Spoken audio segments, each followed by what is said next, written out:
Aspect of our session today is the second generation in the lives of the patriarchs, Isaac and Rebekah. And in particular, we'd like to begin from Genesis chapter 25, when we read in verse 19, and these are the generations of Isaac, Abraham's son. Abraham begot Isaac. And of course, immediately afterward, we read of the marriage of Isaac with Rebekah, and Isaac was 40 years old when he took Rebekah, the daughter of Bethuel the Aramean, of Padan Aram, the sister of Laban the Aramean, to be his wife. So again, this is their story. And quite immediately, we note some important messages that the Bible is conveying to us. The first point that is really striking, in particular when one compares chapter 25, verse 19 with verse 12, is there's a striking symmetry in verse 19, and these are the generations of Isaac, Abraham's son. In verse 12, these are the generations of Ishmael, Abraham's son. I realize in the English translation, verse 12 begins with the word now, but the Hebrew syntax is identical. I don't know why the translations are not consistent, but exactly the same beginning. The generations of Isaac, Abraham's son, the generations of Ishmael, Abraham's son. And of course, simultaneously, it is through precisely noting that symmetry between the two narratives that we notice how widely divergent, in fact, they are. In the case of Ishmael, we go on to read in verse 13, and these are the names of the sons of Ishmael by their names according to their generations. The firstborn of Ishmael, Nebaioth, and Kedar, and Adbeel, and Mifsam, and Mishma, and Duma, and Masa, Hadad, and Tema, Yetur, Nafish, and Kedem. 12 in all. These are the sons of Ishmael, and these are their names by their villages and by their encampments. 12 princes according to their nations. And what happens in the generations of Isaac? We already noted that Isaac marries Rebekah when he's 40 years old. And immediately, the first thing we read about their family life is they have problems. Verse 21, and Isaac entreated God for his wife because she was barren. Now, the continuation on some plane is a reassurance, and God let himself be entreated of him, and Rebekah, his wife, conceived.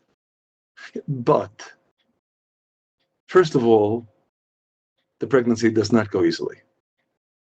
In verse 22, and the children struggled together within her, and she said, if it be so, wherefore do I live? Second of all, just how quickly were the prayers of Isaac and Rebekah answered? In verse 26, we read, and Isaac was 60 years old when she bore them. 60 years old. He was 40 when they were married. 20 years of barrenness. And that's not just 20 years. Month after month. Praying, begging, pleading, only to find out month after month that their hopes are dashed. No pregnancy. 20 years.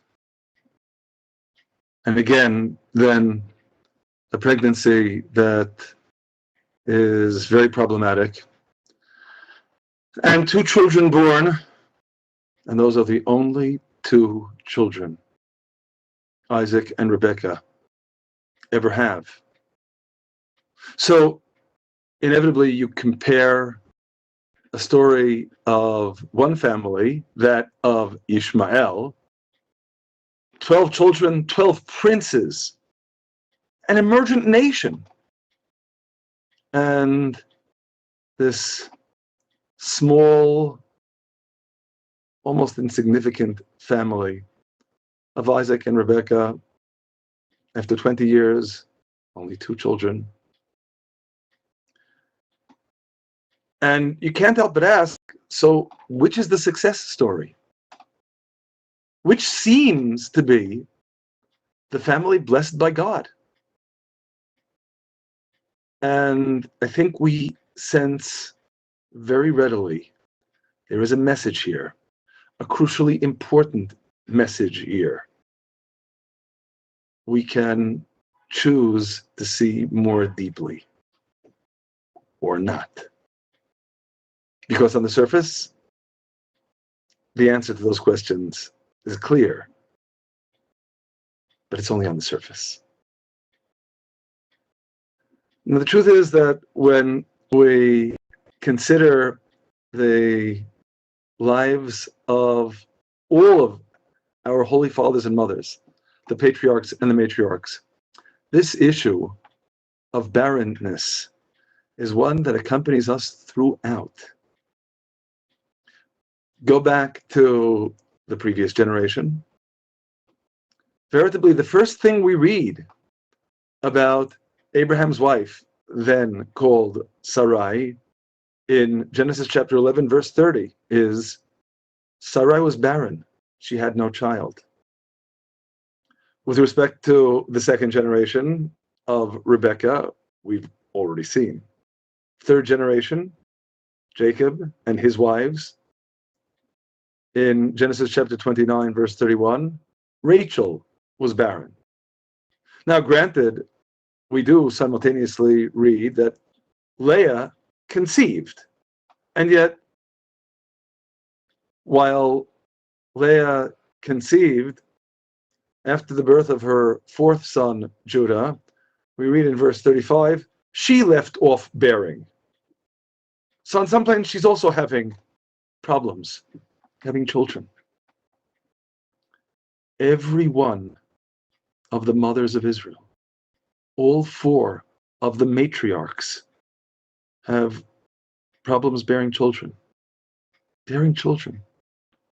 What is generally believed, what we generally believe, is the greatest sign of God's blessings.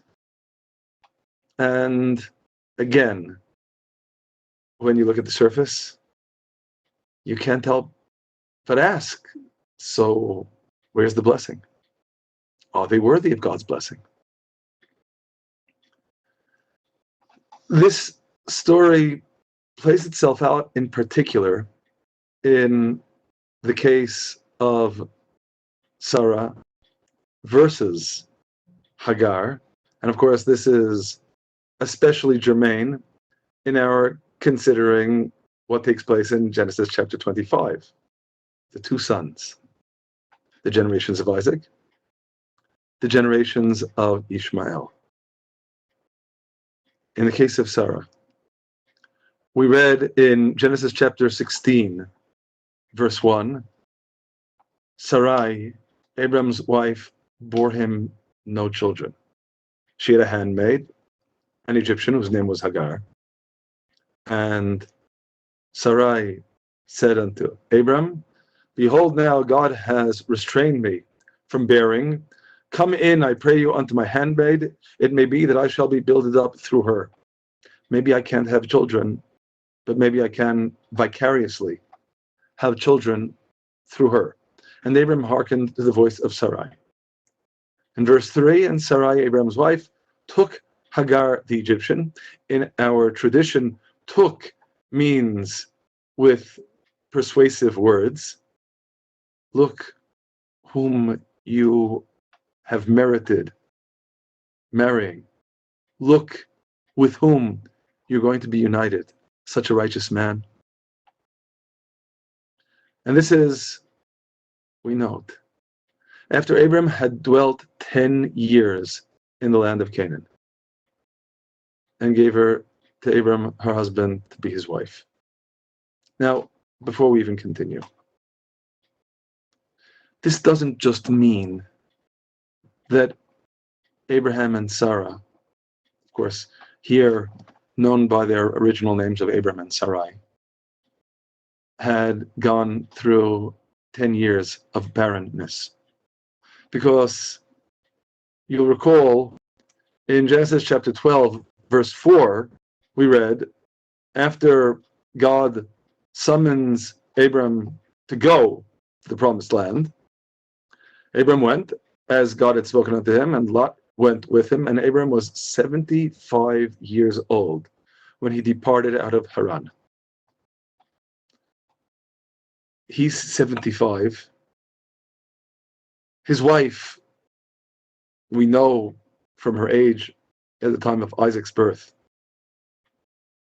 is 10 years younger than he, so she's 65. How many years of barrenness they had endured together before departing out of Haran, of course, we don't know. Again, not merely years, month after month, begging, pleading, hoping, only to have those hopes dashed, month after month. And this is 10 years after coming to the promised land. And finally, Sarah says to Abraham, take my handmaid. Maybe I will be built up through her.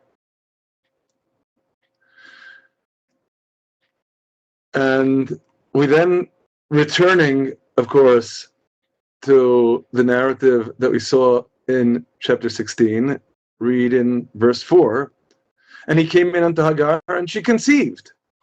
That sounds like she conceived immediately. And the truth is that simple arithmetic dictates that conclusion. Because after all, since Sarah had united her husband with Hagar after 10 years in the promised land, and we already know that they came to the promised land when Abraham was 75. 10 years later, he was 85. And in the continuation of chapter 16, in verse 16, we read, and Abram was 86 years old when Hagar bore Ishmael to Abram. In other words, after all those years, decades of barrenness, Hagar conceives almost instantly. So no wonder that in the continuation of the verse, chapter 16, verse 4, we read, and when she saw that she had conceived, her mistress was despised in her eyes. Well, again, if having children is one of the ultimate blessings conferred by God, who's worthy of the blessing? Sarah has been begging and pleading and praying for decades. I just came together with Abraham, and I'm already expecting a son. To superficial eyes, no question. And once again, it's up to us to choose to see more deeply or not. It is further striking to note that while returning to Genesis chapter 25, we noted the symmetry between verse 12 and verse 19. That is, again, and these are the generations of Ishmael, Isaac, Abraham's son, because they are, of course, both Abraham's sons, except in verse 19, it was, and these are the generations of Isaac, Abraham's son. Abraham begot Isaac. Now, even before we consider the comparison, there's something striking, even glaring, in verse 19, and that is the obvious redundancy. We just read that Isaac is Abraham's son, then why does the Bible need to tell us again, Abraham begot Isaac? In general, we presume that God's word is written as precisely and as tersely as possible. So why this seemingly superfluous repetition? But then we note that there is a striking asymmetry with verse 12, because, well, obviously, since Ishmael was also Abraham's son, the Bible could have told us Abraham begot Ishmael. That's not what it says. In verse 12, these are the generations of Ishmael, Abraham's son, whom Hagar, the Egyptian, Sarah's handmaid, bore unto Abraham. Why such an elaborate asymmetry instead of simply preserving the symmetry and saying Abraham begot Ishmael? But that inevitably forces us to recall what happens in Genesis chapter 21. That is, in Genesis chapter 21, we do, of course, finally read of Sarah's conceiving and bearing a son. In verse 2, and Sarah conceived and bore Abraham a son in his old age. In his old age, on the one hand, they merited an extraordinary gift, because people don't usually have their first children in old age. It's a miracle. But inevitably, one can't help but note it's something of a bittersweet miracle, isn't it? After all, for all those years when they were young, they weren't blessed with any children at all. They only had this one son in their old age. How old? And Abraham was 100 years old when his son Isaac was born unto him. Sarah, 90 years old. Now, again, we'll stress who seems to be the beneficiary of God's blessing and who not. Is it Hagar or is it Sarah? The answer, again on a superficial plane, seems almost too obvious to bother stating. But again, remember that asymmetry between verses 12 and 19 in chapter 25. Because in the continuation of chapter 21, we read of God's promise to Abraham in verse 12, for in Isaac shall seed be called to you. In other words, in the end, there is indeed only one son who can be described as the one whom Abraham begot. Abraham begot Isaac is a signal. It is a highlight. Only regarding Isaac will we read Abraham begot, not regarding Ishmael. Even though Ishmael is identified as Abraham's son, but not Abraham's son in the sense that we would read Abraham begot Ishmael. It's whom Hagar the Egyptian, Sarah's handmaid, bore unto Abraham. Again, the difference? Are we looking at the situation superficially? Are we gauging the blessings on a superficial plane? Or are we seeking to see more deeply?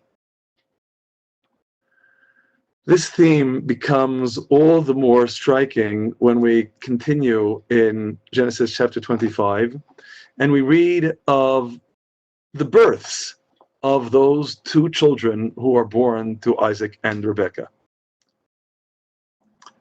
Twins, the twins who could not be more different. In chapter 25, verse 25, and the first went forth ruddy, all over like a hairy mantle, and they called his name Esau. He's red, full of hair, full of vitality, full of vibrancy, full of life. Oh yeah, and then there's another one. And after that went forth his brother, and his hand had hold on Esau's heel, and his name was called Jacob, which comes from the root of heel. And you can't help but observe how pathetic. The first one is the go-getter. The first one is red, vital, vibrant.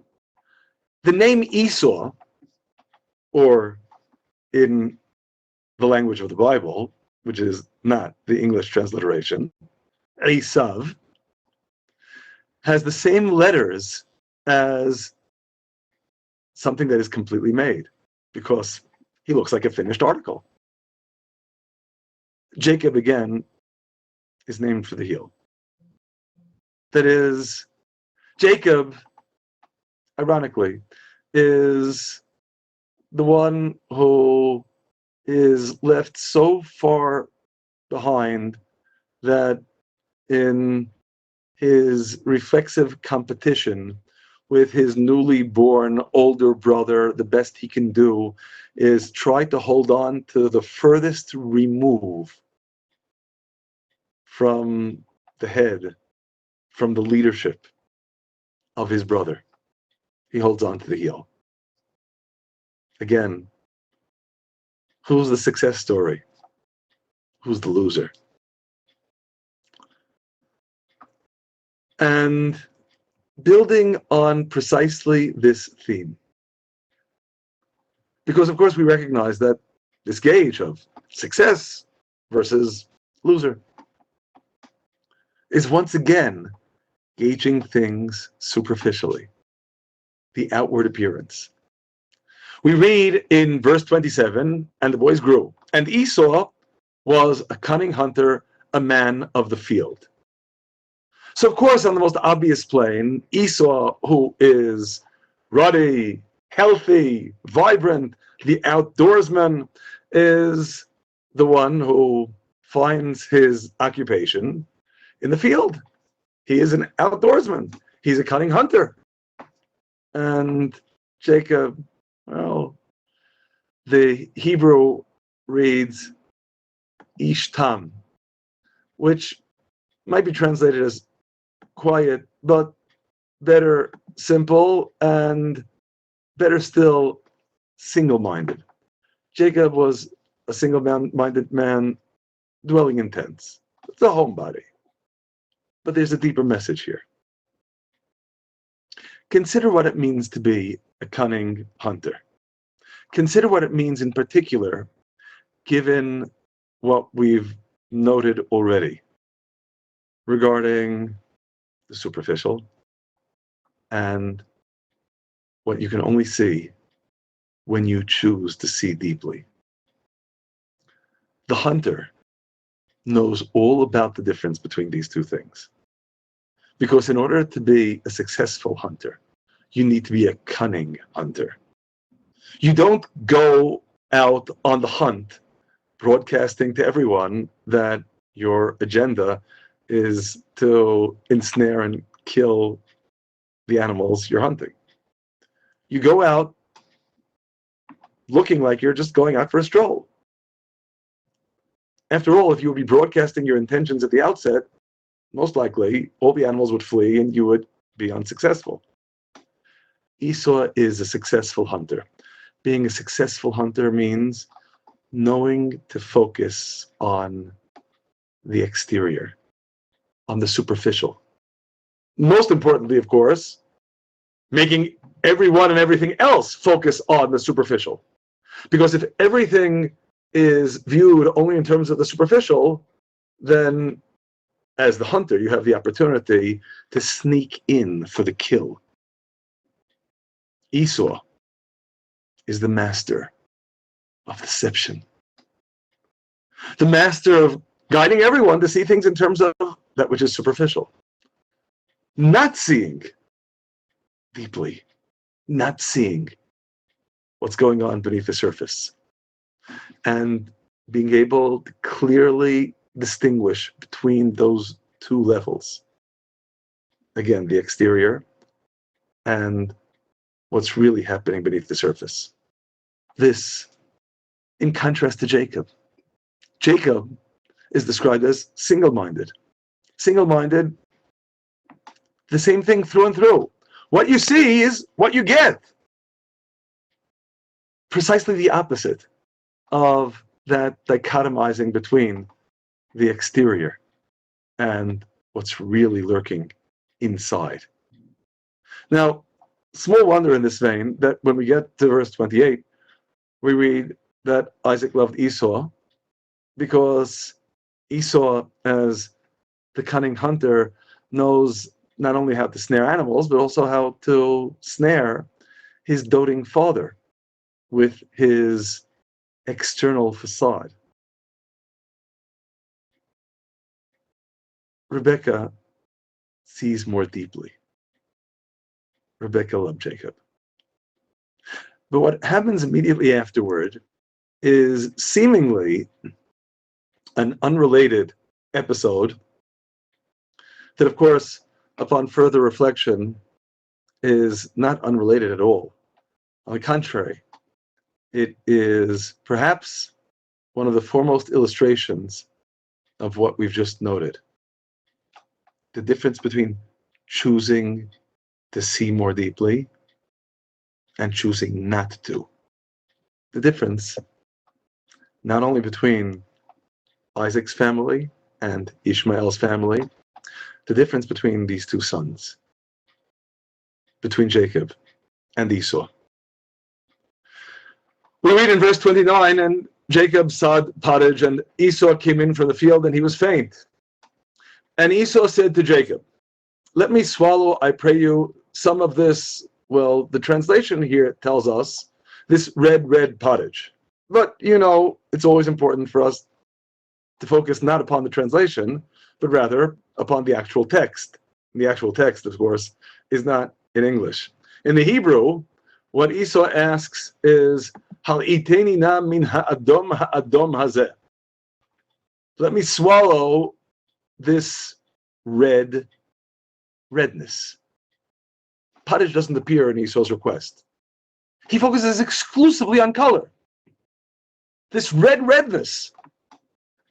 Now, when you consider something that you're contemplating eating, obviously there are a number of planes at which you could consider it.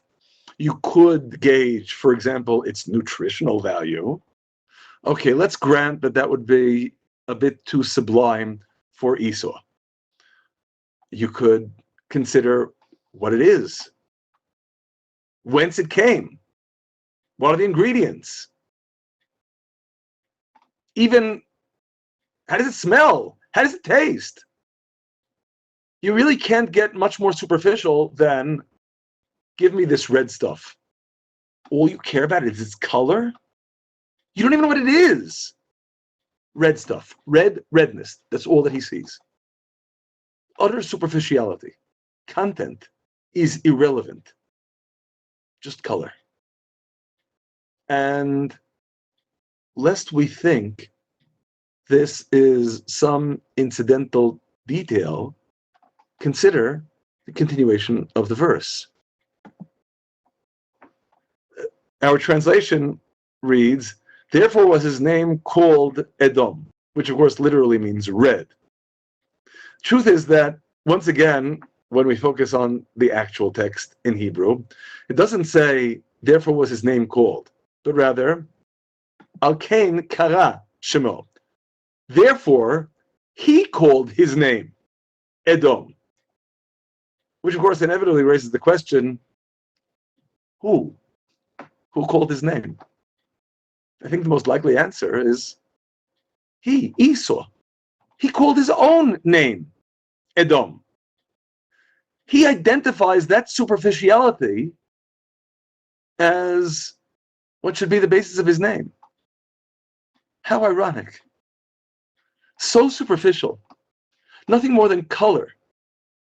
And the name that ought to signify the essence of the person. And for Esau, the essence of what he is not an essence. It's a veneer. It's nothing more than a shell, superficiality. His name embodies the way he looks at life, the way he looks at everything. He chooses not to see more deeply. Once we appreciate that this is Esau's question, I think we can much better appreciate Jacob's answer. And Jacob said, "Sell me as of this day your birthright." Now, I must concede here that exactly what the birthright is a subject of no small disagreement among the commentators. But what would certainly seem to be the case here is whatever the birthright signifies, it is not merely something material. The birthright may be to be the spiritual heir of the parents. Another possibility, perhaps related to the first, is the one possessing the birthright would serve as the family priest, the servant of God in the family unit. That does indeed seem to be borne out when we consider in Numbers chapter 3 and Numbers chapter 8 the description of the Levites. The Levites as designated to be gods, specifically instead of every firstborn, a recurrent theme, that the firstborn of the people of Israel are gods, and God has taken the Levites instead of all the firstborn among the children of Israel, as of course we read it in Numbers chapter 8, verse 11. So now, when we consider this theme of birthright, Jacob concludes fairly inevitably, this birthright has nothing to do with Esau. He's not looking for it. He's not interested in it. He won't even see it. And predictably, Esau's response is, I'm at the point to die. What profit shall the birthright do to me? And Jacob asks Esau to swear, and Esau sold his birthright unto Jacob. And what we read in the conclusion of the episode is particularly telling, because the Bible does not only describe the dialogue, it also offers a verdict.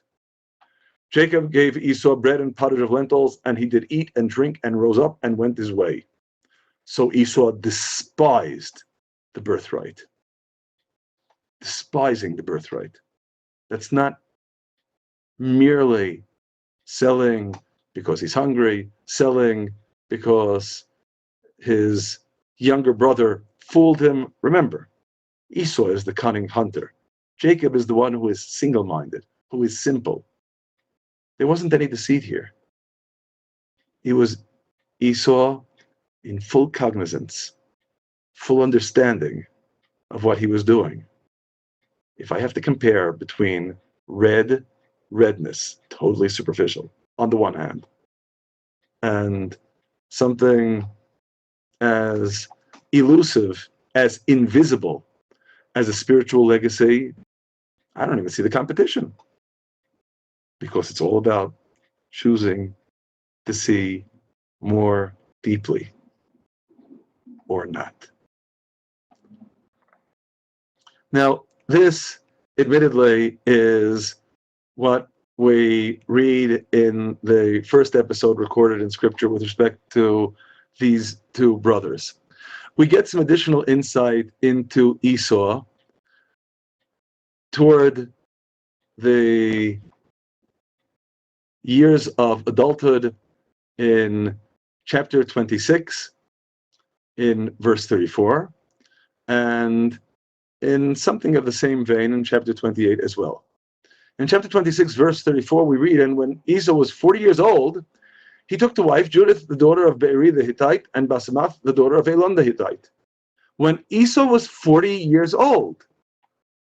What do you know? What possible association would we have with that age? It isn't really very hard to recall. After all, remember who else was 40 years old when he was married? Isaac. And Isaac was 40 years old when he took Rebekah. So, on some plane, inevitably, we appreciate that what Esau, in effect, is expressing here is, I'm just like Dad. He got married when he was 40. I got married when I'm 40. The difference is, of course, Isaac at age 40 married Rebekah. Esau at age 40 marries two wives from among the Hittites, that is, one of the Canaanite nations. And we read in verse 35, and they were a bitterness of spirit unto Isaac and unto Rebekah. That is, they were pagans. They continued in their idolatrous ways. And they were a source of nothing but bitterness, anguish for Esau's parents. Sure, superficially, I'm just like Dad. But only superficially. If you choose to see more deeply, you see the disparity. No similarity, in fact, at all.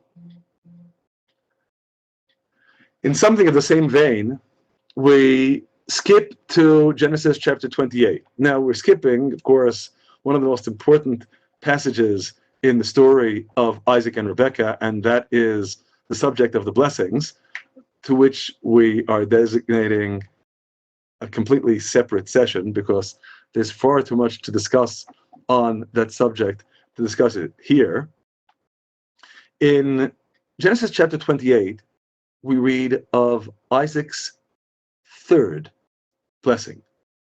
That is, the first one was the blessing to Jacob thinking it was Esau. The second is the blessing to Esau knowing it's Esau.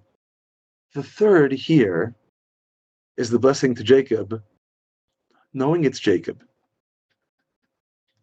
In chapter 28, verse 1, and Isaac called Jacob and blessed him and charged him and said unto him, you shall not take a wife of the daughters of Canaan. Arise, go to Padan Aram, to the house of Bethuel, your mother's father, and take you a wife from there of the daughters of Laban, your mother's brother. Now, before we continue, we should consider the way Esau reacts to this. That is, in verse 6 we read, now Esau saw that Isaac had blessed Jacob and sent him away to Padan Aram to take him a wife from there, and that as he blessed him, he gave him a charge saying, you shall not take a wife of the daughters of Canaan. Now, Esau, in fact, already had two wives, Hittites, from the daughters of Canaan. In verse 8, Esau saw that the daughters of Canaan pleased not Isaac his father. Verse 9, so Esau went unto Ishmael and took unto the wives that he had Machalath, the daughter of Ishmael, Abraham's son, the sister of Nebayot, to be his wife. And one can't help but wonder here, what was he thinking? That is, if he recognized that the Canaanite women displeased Isaac, his father, he still married the two of them. This additional wife that he took, that is Machalath, the daughter of Ishmael, was simply another wife added to the two that he already had, quite apart from issues of polygamy. That's not the subject here. He's still married to the same daughters of Canaan. Does he make any attempt to reform them? Does he divorce them if he can't reform them? No. He just figures, I'll marry another wife in addition to the ones that I already have. Why should that help? If the problem is being married to the daughters of Canaan, you're still married to them. But he doesn't think that deeply. Superficially, well, I guess Dad was upset over the possibility that one would be married only to Canaanite wives, so I'll keep my Canaanite wives and also marry another one. But his wives are still the bitterness of spirit for Isaac and Rebekah. Esau chooses not to see deeply. So, of course, then, one of the principal aspects of the narrative with respect to Isaac and Rebekah and their family is precisely this one. We see it when we ask, who is worthy of God's blessing? When we ask, who seems to be the beneficiary of God's blessing? We see it all the time when we relentlessly are challenged to ask ourselves, are we choosing to see deeply or not? There's an additional theme that pertains to the story of Isaac and his family. We read about it at the beginning of Genesis chapter 26, but maybe before we consider the words in Genesis chapter 26, I'd like to return for a moment to the opening verses of chapter 28. As we noted, these verses contain the blessing that Isaac gives Jacob, knowing it's Jacob. It is striking when one considers the first two blessings that Isaac assigned. Again, first to Jacob thinking it was Esau, and then to Esau knowing it's Esau. Those blessings feature absolutely no spiritual motifs at all. They are purely material blessings. The only place that Isaac assigns a spiritual blessing is when he blesses Jacob, knowing it's Jacob. In chapter 28, in verses 3 and 4, and God Almighty bless you, and make you fruitful and multiply you, that you may be a congregation of peoples, and in particular, give you the blessing of Abraham. To you and to your seed with you, that you may possess the land of your sojournings which God gave unto Abraham. The blessing of Abraham, unequivocally, is a spiritual blessing. It is to be the spiritual heir of Abraham and Isaac. Evidently, Isaac never had any thoughts of giving that blessing to anyone other than Jacob, because it is never mentioned at all until here. Furthermore, note what figures so prominently as a crucial aspect of the blessing of Abraham: that you may possess the land of your sojournings. The promise of the land of Israel. Well, the promise of the land of Israel is also a spiritual blessing. Not, mind you, because the land of Israel is something ethereal and non-physical. No, it's the physical land of Israel, no question about it. But the physical land of Israel is a spiritual blessing. It is the means to connecting with God.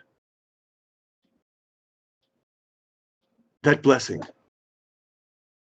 is mentioned first here for that subsequent generation as a blessing to be bestowed exclusively upon Jacob.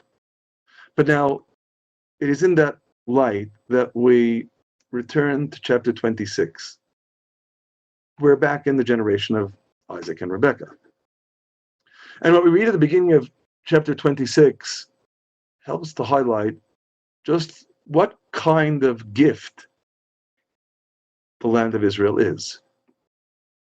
In verse 1, and there was a famine in the land, besides the first famine that was in the days of Abraham.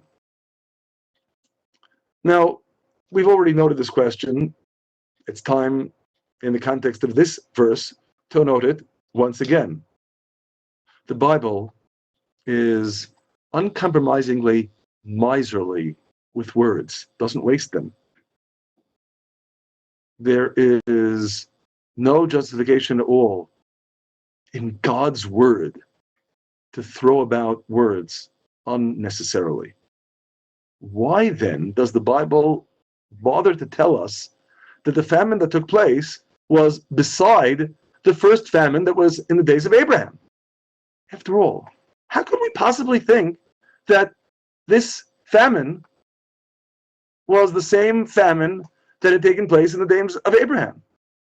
Just consider that the famine of which we read in the days of Abraham in chapter 12, verse 10, and there was a famine in the land, and Abraham went down unto Egypt to sojourn there, for the famine was sore in the land, took place before Isaac or Rebekah were even born. Obviously, in the lives of Abraham and Sarah. Well, Abraham and Sarah are already deceased. Isaac and Rebekah are alive, and they weren't alive in Genesis chapter 12. Obviously, it's not the same famine that was in the days of Abraham. But then, when we ask ourselves, just what is the Bible stressing to us in emphasizing this point, besides the first famine that was in the days of Abraham? Just consider. There was a famine in the previous generation as well. Then, of course, there's this famine that takes place in the days of Isaac and Rebekah. We continue the next generation. In verse 41, there's another famine in the time of Jacob and his family. Now, granted, in chapter 41, verse 57, our translation reads, "And all countries came into Egypt to Joseph to buy corn, because the famine was sore in all the earth." I'm not so sure about this translation. The Hebrew speaks of kol haaretz, which could at times mean all the earth, but in context here, almost assuredly means all the land. Aretz, when conjoined with a definite article, haaretz, the land, in all the Bible refers only to one land. That is, absenting any further explicit qualification of which land is under discussion. The land is always the land of Israel. And a much more plausible translation would then be, and all the land of Israel, came into Egypt to Joseph to buy corn, because the famine was sore in all the land. And indeed, in that context, we read in Genesis chapter 42, verse 5, "And the sons of Israel came to buy among those that came, for the famine was in the land of Canaan." It wasn't necessarily in all the earth, it was in the land of Canaan, which of course is another way of saying the land of Israel. So here we have a land that is described over the course of 3 generations: the generation of Abraham and Sarah, the generation of Isaac and Rebekah, the generation of Jacob and his family. In each generation, there is an oppressive famine. Once again, we could ask, is this land blessed? Let's in particular compare this land with another land. And the comparison, of course, practically leaps out of the text in our faces, and that is the land of Egypt. When there was a famine in the time of Abraham, Abraham went down unto Egypt to sojourn there. In the case of Isaac, God specifically appears to Isaac, this in chapter 26, verse 2, and said, "Go not down unto Egypt, dwell in the land which I shall tell you of." Because otherwise he was going to go to Egypt. In the case of Jacob and his family, we already know that Jacob's sons went down to Egypt, and eventually Jacob and his entire family went to Egypt. Egypt, we should stress, is a wonderful refuge to which to go in time of famine.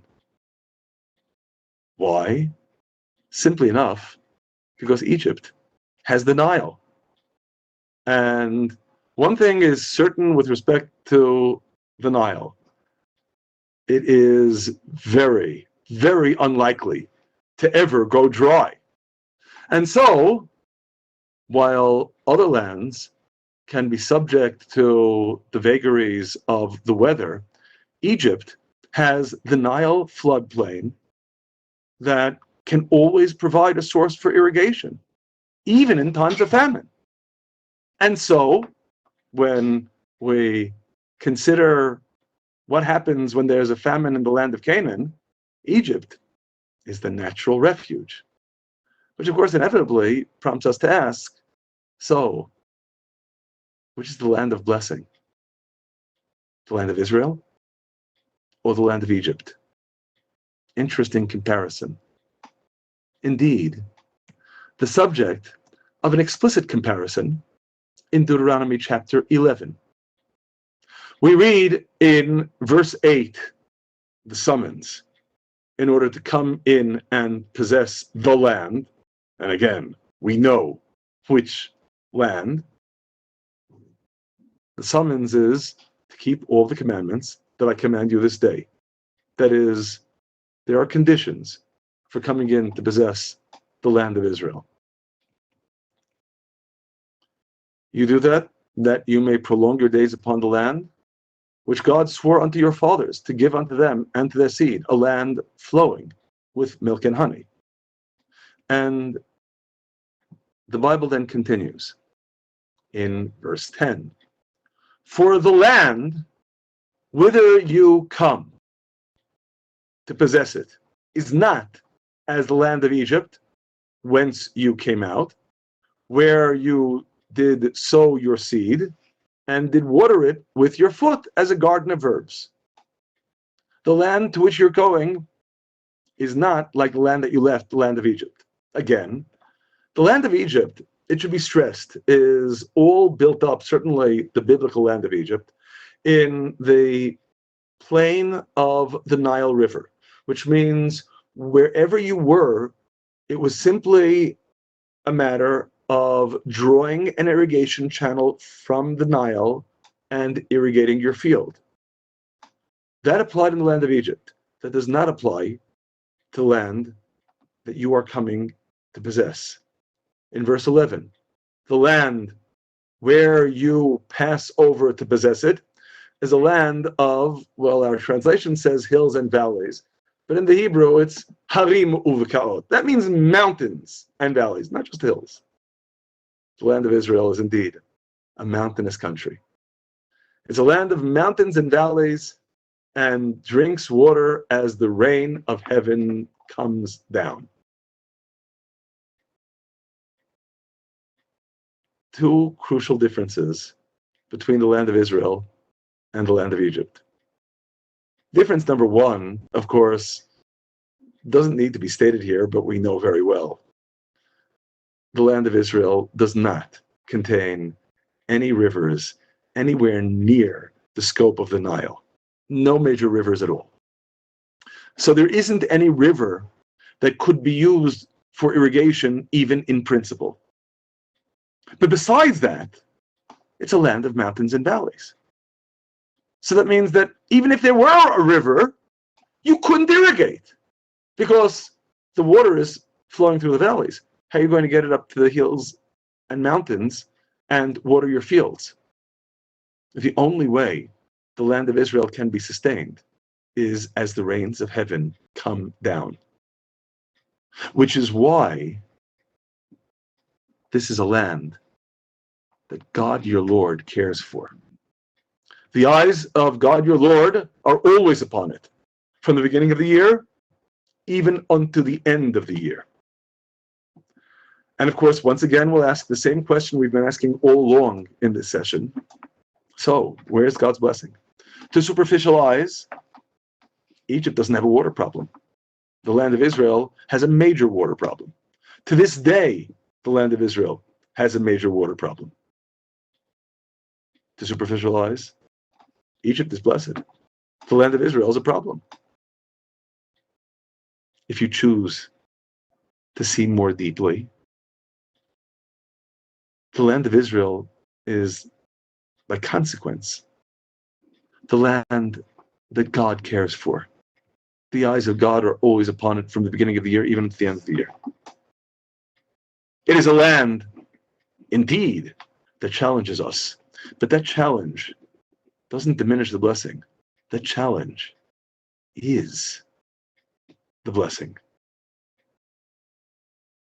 just like the barrenness of the matriarchs of Israel. That barrenness was a summons to them.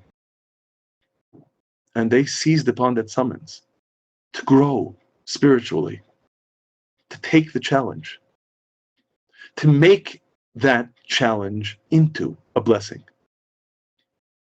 So too with the land of Israel.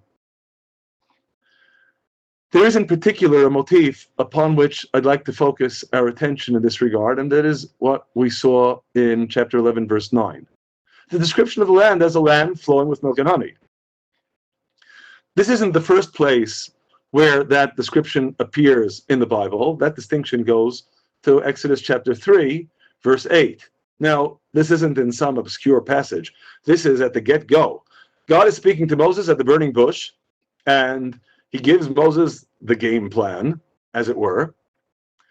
I am come down to deliver them out of the hand of the Egyptians and to bring them up out of that land unto a good land and a large, unto a land flowing with milk and honey.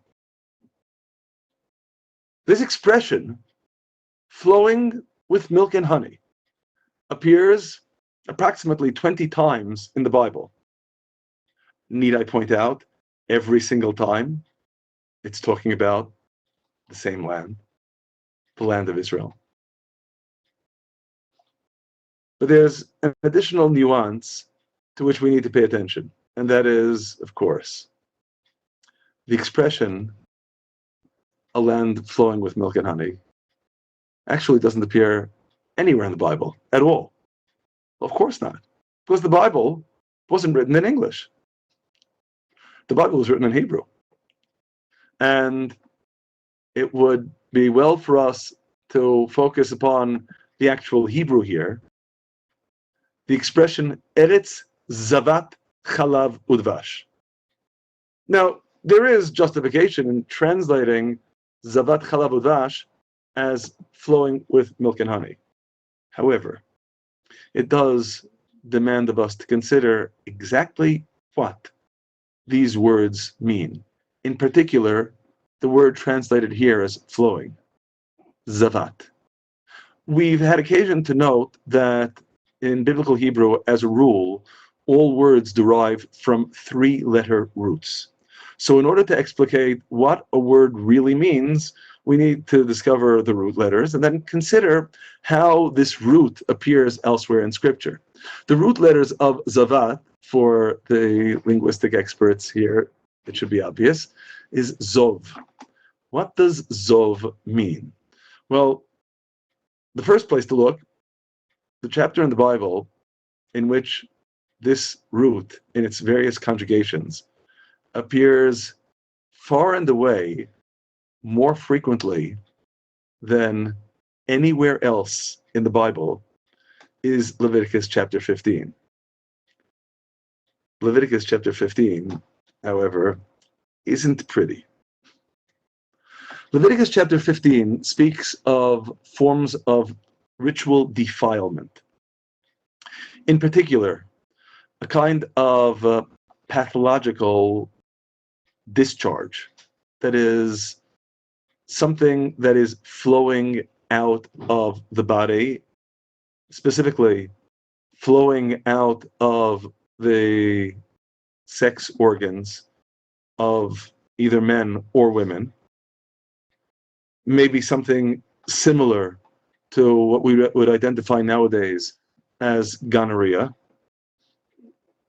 Whatever the exact identification, the flow of which the text speaks here is obviously in no wise a healthy one. It's something abnormal, something unnatural, something indeed pathological. That is the principal context in which this root appears in Scripture. It appears on another 4 occasions, besides, of course, Zavat, Chalav Udvash, flowing with milk and honey. In Lamentations, chapter 4, verse 9, we read, "They that are slain with the sword are better than they that are slain with hunger. For these pine better drain, flow away. Their soul flows out, stricken through for want of the fruitage of the field. Again, this is not a natural flow. This is a violent flow. This is a flow of death. On a more positive note, the other three examples that we have here are referring to a very different kind of flow. In these instances, something positive, something indeed miraculous. In Psalm 78, verse 20, and again in Psalm 105, verse 41, we read of the rock from which water gushes, the miracle of Moses cleaving the rock and water flows from it. Obviously, as I'm sure I need not point out, water does not naturally flow out of rocks. It's flowing out of the rock here is miraculous. Certainly, again, not natural. And in a similar vein, in Isaiah chapter 48, in verse 21, we read regarding those who will return from the Babylonian exile. They thirsted not when he led them through the deserts. He caused the waters to flow out of the rock for them. He cleaved the rock also, and the waters gushed. Once again, we'll render it as flowed out miraculously. So, of course, what we inevitably notice is that all of these instances are instances in which the flow is not a natural one. I'd like to share with you in this regard the comments of one of the great Bible commentators of the 19th century, whom we have noted in the past, Rabbi Samson Raphael Hirsch. The commentary was originally written in German. This is an English translation. As he notes in this regard, in the Bible, the word, the root, zov, never means overflowing. It occurs mainly to describe a human pathological condition, as we saw in Leviticus chapter 15, and otherwise as a flowing forth caused by miraculous power, as in Psalm 78 and 105 and Isaiah chapter 48, or by violence, as in Lamentations chapter 4. Taking all this into consideration, Eretz Zavat Chalav Udvash, a land flowing with milk and honey, does not seem to describe a land that develops this abundance in accordance with its natural fertility, but a land that only does this under special conditions. Palestine is a hard land. We saw it repeatedly visited by famine, and also after Israel left it, it lay barren. It drinks of the rains of heaven, as we saw in Deuteronomy chapter 11. A land which, unlike Egypt, does not offer its inhabitants simply to take advantage of its natural conditions of fertility, but which can only blossom and flourish under the continuous special care of God for it, from one end of the year to the other. Again, Deuteronomy chapter 11. When it gets water, it blossoms out luxuriously. But it only gets this water from above. Above, obviously, does not only mean altitude here. It is a land that makes it necessary for its inhabitants to be good. For a hard people, as we were, a hard land is fitting. It's striking to consider in this vein another description of the land of Israel that comes from almost the same time as Rabbi Hirsch is writing his commentary.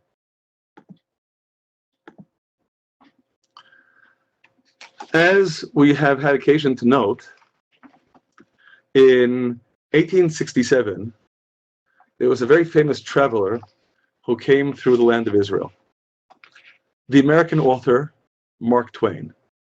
And he recorded a travel log of his journeys through the land, from which I'd like to excerpt briefly some of the passages that describe what he saw here.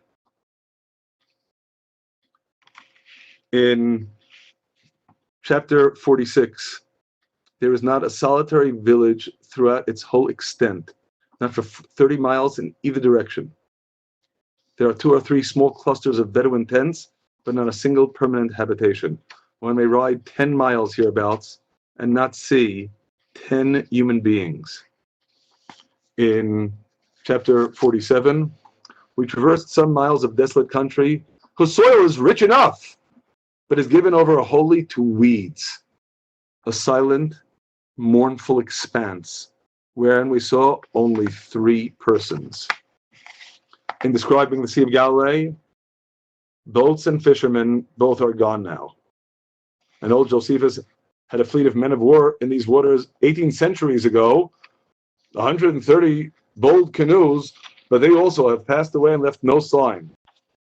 They battle here no more by sea. And the commercial marine of Galilee numbers only 2 small ships. All there was. In chapter 49, arrived at an elevation of 1,200 feet above the lake,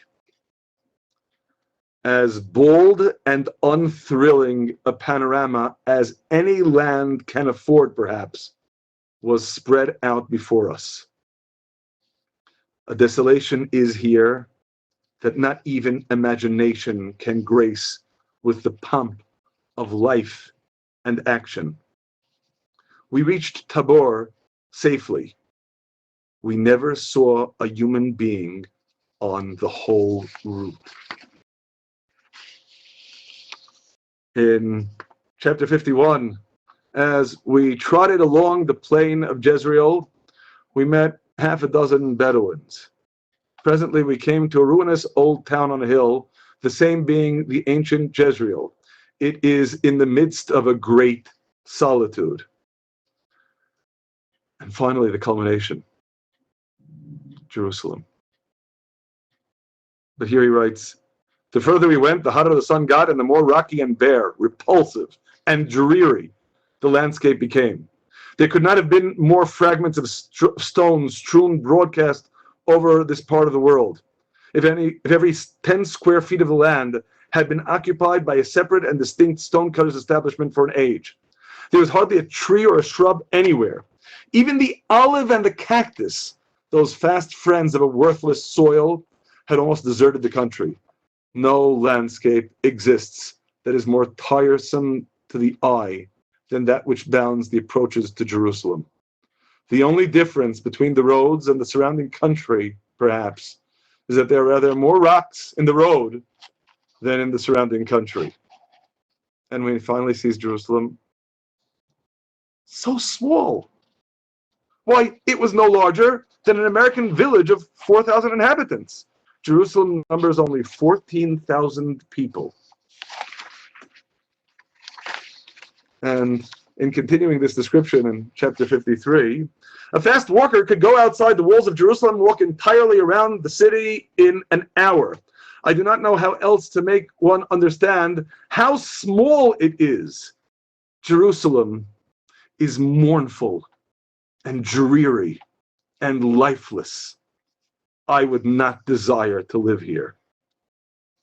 In chapter 55, I cannot describe the hideous afternoon's ride from the Dead Sea to the Mars Saba. It oppresses me yet to think of it. The sun so pelted us that the tears ran down our cheeks once or twice. The ghastly, treeless, grassless, breathless cannons smothered us as if we had been in an oven. The journey to the Dead Sea, the Jordan, and Bethlehem was short, but it was an exhausting one. Such roasting heat, such oppressive solitude, and such dismal desolation cannot surely exist elsewhere on earth. And finally, by way of summation, the last chapter on his visit to the Holy Land, in chapter 56.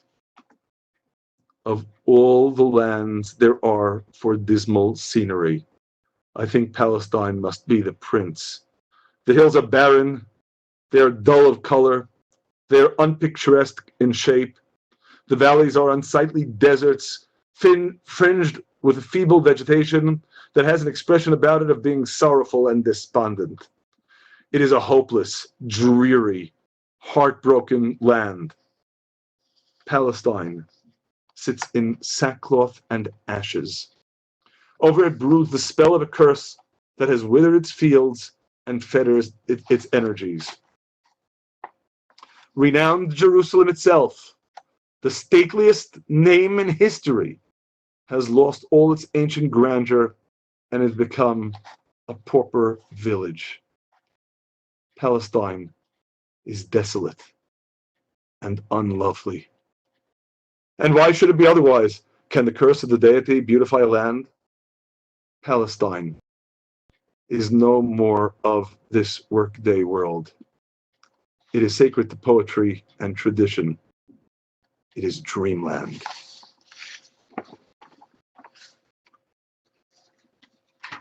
I share these words with you because indeed, the fertility of the land of Israel is not a natural endowment.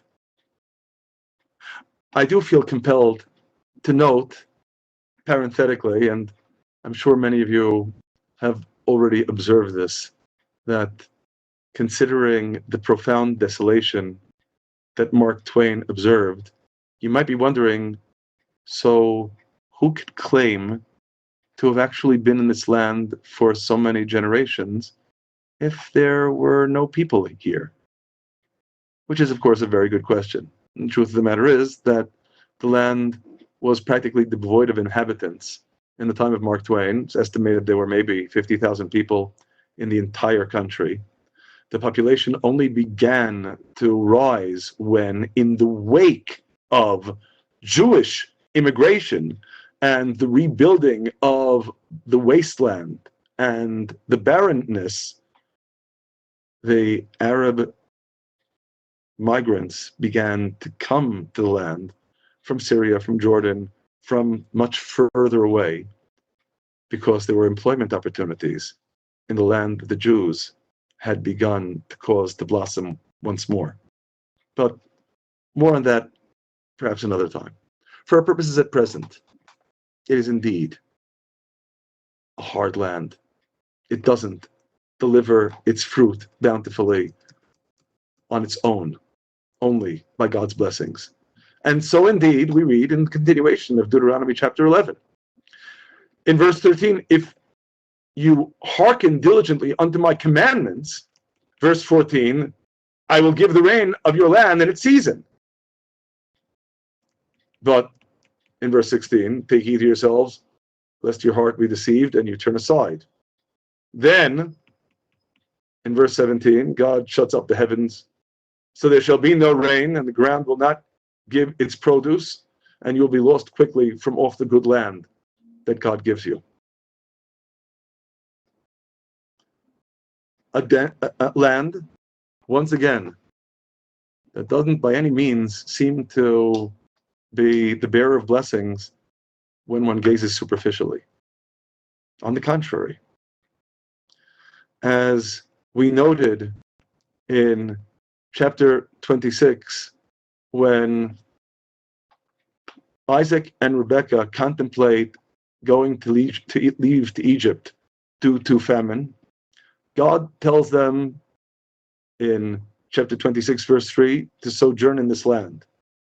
Now, I'll note briefly that the promise God gives to Isaac and Rebekah in verse 3 is to give kol ha'aratzot ha'el, which could be translated as all these lands, with the realization that the expression ha'aratzot ha'el uses a formulation that is deficient. Usually these is written in Hebrew as ele. This form appears only around 10 times in all the Bible. But maybe it alludes to another meaning of El. To this, Rabbi Hirsch alluded in his commentary as well, although this is an exceedingly rare word in the Bible as well.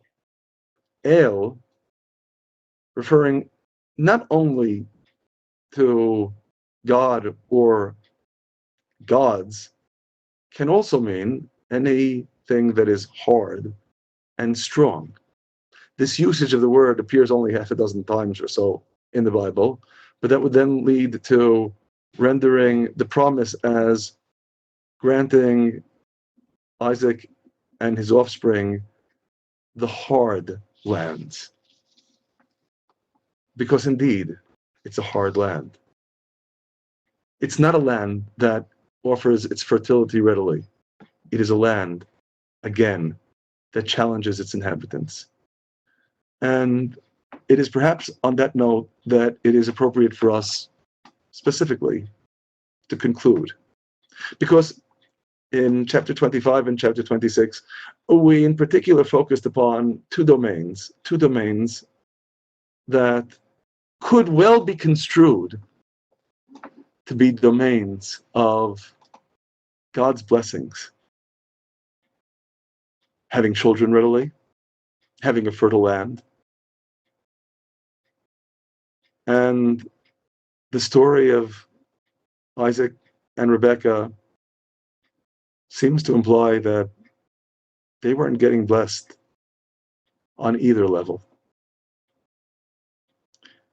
It's interesting to note that in Genesis chapter 3, it is specifically the fertility of bearing children and the fertility of the land that are the subjects of the punishments for Eve and for Adam after eating of the tree of knowing good and evil. Adam and Eve aren't cursed, but they are punished with the inevitable consequences of having chosen to become creative beings rather than perceptive ones, something we discussed in our study of Genesis chapter 3. We won't review that right now. But the consequence of becoming a creative being is, of course, inevitably bearing with the pain and hardship that comes with creativity.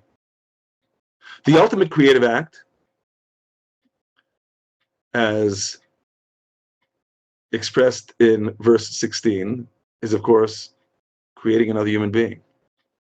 And in verse 16, the punishment of Eve and of womankind is, I will greatly multiply your pain and your travail. In pain, you shall bring forth children. For the other half of humanity that cannot engage in that ultimate act of creativity, the foremost act of creativity is trying to sustain those children that are brought into the world and ourselves, coaxing sustenance from a recalcitrant earth. And in that vein, the punishment of Adam and mankind is, cursed is the ground for your sake, and toil you shall eat of it all the days of your life. Thorns also and thistles shall it bring forth to you, and you shall eat the herb of the field. Verse 19, in the sweat of your face shall you eat bread. So on both planes, both childbirth and sustenance, the pain and anguish that are the lot of all humanity are enunciated here. But does that mean that we seek blessing in their alternatives? Of course, it goes without saying that we regard children still and all as one of the greatest blessings, with all the pain and with all of the travail. And as for coaxing sustenance from the earth, in our tradition, when in verse 19, God says to Adam, in the sweat of your face shall you eat bread, that was, in a way, a blessing. You will eat bread. It will be hard. It will be tough. It will be painful, but you'll get there. Ultimately, that's the blessing. Not to have it easy, but to be challenged. In marked contrast, we consider the only one of the three culprits in the sin in Genesis chapter 3 who actually is cursed. That would be the serpent. In chapter 3, verse 14, God said to the serpent, "Upon your belly shall you go, and dust shall you eat all the days of your life." And this, note, is explicitly described as, "Cursed are you from among all cattle and from among all beasts of the field." Which naturally raises the question, we've noted it on other occasions as well, what's the curse? After all, if the serpent would have legs that would be a kilometer high, we could readily understand the curse of having to be sustained by dust. How are you going to get dust all the way up there? But down there, you're going on your belly? What could possibly be in more plentiful supply than dust? Obviously, we're not concerned with a biological snake here. We're concerned with a far more fundamental lesson about blessings and curses. And answering this question, one of the great Hasidic masters of the 19th century, Rabbi Menachem Mendel of Kotsk, notes, in Psalm 104, verse 21, we read, "The young lions roar after their prey and seek their food from God." We don't really know what that means, admittedly. That is, how the roar of the lion represents the lion's bond to God. But on some plane, the message in these words is that every creature, not just human beings, every creature has a connection with God on some plane through our needs, our wants. When the young lion roars after its prey, it is connecting with God. Every creature has a connection. Every creature, that is, except one. The serpent in the Garden of Eden. God, in effect, says to the serpent, "You'll have everything you need. You'll be provided with a limitless supply. You will have everything except the one thing that matters. You'll have no connection with me. Take your sustenance and get out of here." Because the one thing that really matters, the ultimate good, is being connected to God. As Asaph expresses it in Psalm 73, verse 8, "But as for me, the nearness of God is my good." Everyone has that. Only the serpent. To superficial eyes, boundless blessing, ultimate curse. But for that, you need to choose to see more deeply. As expressed by King David in Psalm 4, verse 7, where he describes precisely such superficial Edom type people. "Many there are that say, 'Oh, that we could see some good.' God, lift up the light of your countenance upon us." And David's response, "You have put gladness in my heart more than when their corn and their wine increase." That, ultimately, is the real source of blessing. So when we consider the challenges that life throws our way, we consider, seemingly, the blessed house of Ishmael and the pathetic, afflicted household of Isaac, the vibrant, vital Esau and the pathetic Jacob, the land of Egypt in all its glory and that impoverished, seemingly accursed land that Mark Twain describes in such dreary terms. Where's the blessing? It's all a matter of perspective. Do we choose to see more deeply, or do we not? Do we see in the blessing God challenging us to come to Him, to grow, to go? Or are we just looking for the corn and the wine increasing, the superficiality? If I may share with you one closing thought. When we gaze out at the world, standing next to, say, our pet dog, what's the difference between what we see and what our dog sees? If we ask only about what we see physically, we basically see the same thing. The difference lies in what we make of what we see. For all indications, the only question the dog asks is what we could describe as the mechanistic what. What am I observing? Human beings ask that question too, but not only. Human beings look at the world and then they interpret. Interpreting, by definition, means striving to see what isn't there to be seen with the eyes. Blessing is not something that can be seen with eyes. The Spirit, it's something internal. Insight can glimpse it. The outside of our eyes cannot. The challenge remains. Do we choose to see more deeply, or do we not? Because ultimately, it is only by that choice that we're really able to behold God's blessings. Only by that choice that we ourselves can allow ourselves to be blessed.